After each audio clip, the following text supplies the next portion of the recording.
All right, good evening, everyone. So, we are done cooking our dinner, delicious dinner. So, we are going to taste it while Miss Angelica Belarmino share to us her college journey and fellowship. Yeah, so good evening everyone. Welcome to our episode 3. First, all of the dishes that we did are homemade. Homemade, Homemade. made by us, Fresh from the farm. fresh from the farm.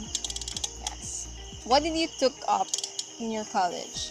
So I just graduated 2 years ago. So we're batch 2018 of Bachelor in Special Education, major in teaching children with hearing impairment. So hi, my name is Angelica. So that's my sign name. So you can guys make your sign name. Um, that was because I really wanted to take something that's really related to children. Actually, I wanted to take psychology, and the one that nearest is SPED because I got scholarship. Because we're poor, so I'm not so sure if I will be able to finish college. So I took a lot of research on scholarships available to all state universities here in Iloilo. And the best one that I choose is West Visayas State University. And the nearest to psychology is special education. So yeah. So you had a fellowship in the US. So how did you came across with that fellowship?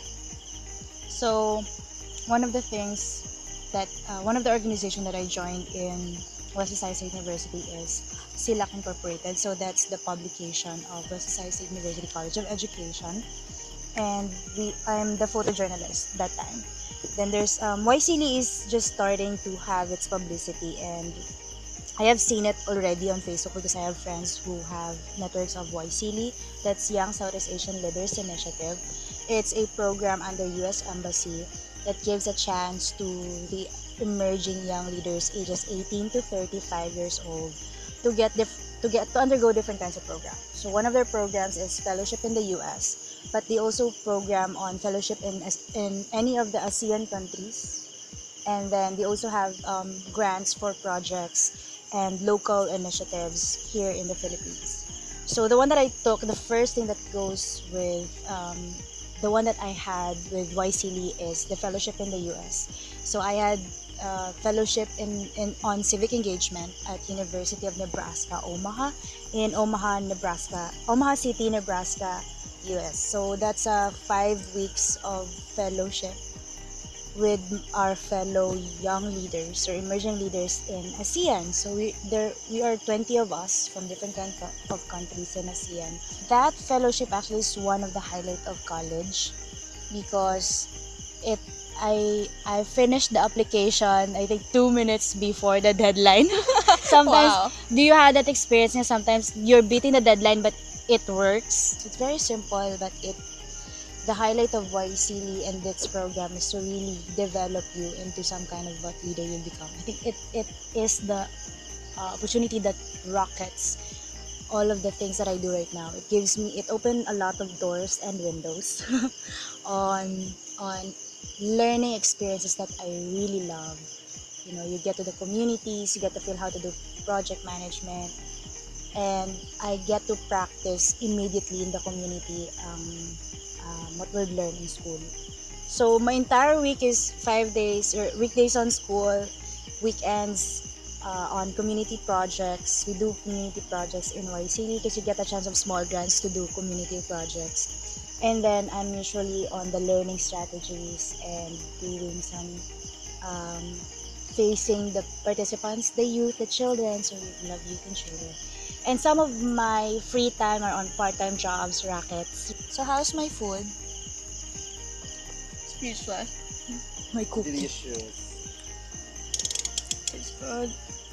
So what kind of rackets do you do during college days? There's a lot on different kinds of racket that you can really get into. Like I'm a runner, I'm a writer, I'm a photographer, I do um, research assistant, and then contests and competitions, sort of on singing. Also, we're doing hosting. So I think the fruit of the skills that I had in high school continues in college. So, bisan diin mo lang ko ihaboy, like, I can do things, I can learn things. I think it's one of the things that I've learned first and foremost in college is that you know how you learn. So, when you know how to learn, you would really discover how you will be able to survive, especially when you need one. Especially in times of pandemic right now, I think I've had more rackets than the usual work job, official job. So during your college days, you're the one who's actually supporting yourself. Yes, I'm also supporting some of the needs of the family, and at the same time, college. Usually during college, I'm the one who's supporting full of my college, so really dance on a lot of things and learn a lot of things along the way. College is a very rich experience because you're an adult. Yes. So after you're an adult, you can really try out things that you really never had done before. Actually, after I graduated, I was able to find different kinds of jobs that I can work into. Then it's something that really matters when you're in college. You get all the experience that you need. In college, we thought that having that Latin honors what matters, diba? Kung gusto Yes, mo naman yung grade exactly. mo, diba, taas. We are very conscious about our grades. Yes, and you hold all of those pressures, and then sometimes you never thought after you graduated, not much of that would really have the significant contribution to what you're gonna be after college. More of the experience that I had on hand, or the real experience that you had, are the ones who gives you the upper hand, or prepares you to what your life would be after college. It's good if you really wanted to took or to have that dream of having high Latin honors, but it becomes bad when it affects you negatively, like you break down or you become selfish, sort of like that, or you become very competitive. In college, you cannot be competitive. I mean, if you're gonna be competitive in high school, but in college, it's not about competition anymore. It's about you actually how you work out things out. So how you manage your time during your study and syempre racket pa siya, di ba? Yes, management of time is, I think everyone has that challenge, and kabudlay siya actually. And bali, the first thing that you need to think about management of time is what is your priority, and then sometimes you really have to compromise things. So sometimes I compromise that goal of having high Latin honors just to have or to survive the day or to survive the current situation, or sometimes you have to really not entirely not sleep, but you have to spend more time with after work. You have to study, and then you'll have the class the next day. So it's a combination of hard work, motivation, and inspiration, and at the same time, what do you really wanted to reach at the moment? Because I think it's important to live at the moment, but a little bit of thinking about the future. So may mga pros and cons man. May mga, it's actually very subjective, and I think on different lain-lain kita nga way of how to manage time. So during college pa lang na-think ko na siya, I wanted to be really better as a unconventional teacher, because Yes. I don't follow the usual System. of education, but it's always something about discovery, experience. So you really will be able to practice that on field. Diba? I think hearing it now from you, I think all the struggles and difficulties that you had in college, I think it's all worth it. Everything happens for a reason. I think at the end of the day, all the flaws that you had, because nobody's perfect. So you need those flaws so that you'll be able to become a better person, wiser person. The more you get, ang bagay nila, when you are challenged, when there's pain, there's growth. So when I started to be excited about, I'm experiencing a new pain, I'm experiencing a new challenge.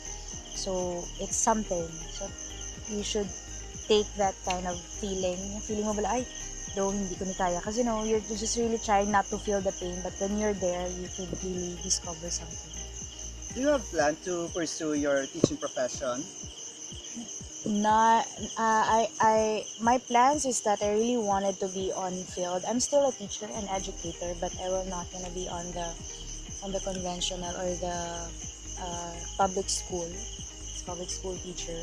I think there's something about special education that we need to do that I am very passionate about, and I find that I will be more effective if I'm gonna be outside of the teaching industry. But I'm still an educator. I am a learner, and I really wanted to share that learning.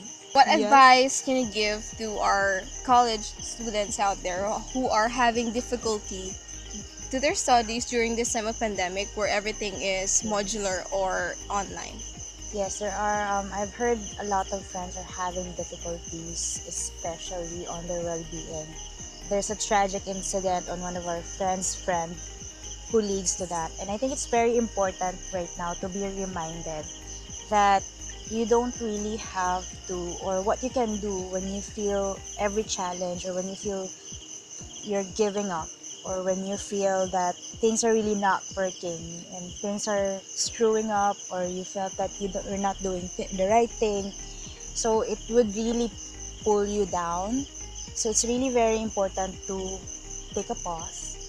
Do not make decisions when you're at the peak of any emotion. Talk to a friend who's really very close to you, or play with the kids at home if you guys have kids at home, or find something that's not regularly your thing. Or you could play games. Some people find mobile games, but if it gives you some peace, then so be it. Just don't get addicted by it, or else you won't be able to get back. And do exercise even at home. Yes. And if you can't really carry the things and you can't find any help, everyone are now in social media and techie. Find or post a message, post a tweet if you can message it that you need help. There's a lot of people who can really help you, and we can help you guys if you have that potential. We can. Yes. Alright, so that's it for our episode. We're gonna enjoy the rest There's of a our lot. food because Dinner. it's a lot. Yes. Alright, so see you guys on our next episode. Bye See for ya. now. Bye. This On is our a next collaborative episode. project between the Philippines and Timor-Leste. It will hone the Timorese and Filipinos' leadership potential, develop mindful living, and healthy lifestyle.